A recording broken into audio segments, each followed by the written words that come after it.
Le monde n'a pas la capacité de porter ce que Dieu t'a montré. Jésus parlait parfois en parabole, afin que ceux qui ont la profondeur d'esprit puissent comprendre. Car une révélation donnée à une personne non préparée peut devenir un combat contre elle. Ce dernier n'a pas la capacité spirituelle de porter un certain type de message. Arrête d'expliquer tout n'importe comment. 1 Corinthiens 3, le verset 2. Paul dit à l'église de Corinthe que je vous ai donné de la nourriture du lait et non de la nourriture solide. Pour dire à une personne qu'il y a ce qu'on appelle la nourriture du lait et il y a ce qu'on appelle la nourriture solide. La nourriture du lait est faite pour des enfants et la nourriture solide est faite pour des personnes matures.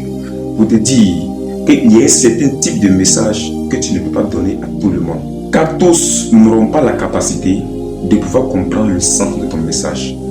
Vous savez, derrière chaque message, il y a un esprit. Et c'est l'esprit qui travaille derrière le message. Mais ici, il y a des choses, tu dis à des personnes. Ces personnes vont tuer l'élan de l'esprit qui est caché derrière ton message. Voilà pourquoi on n'explique pas tout, on ne dit pas.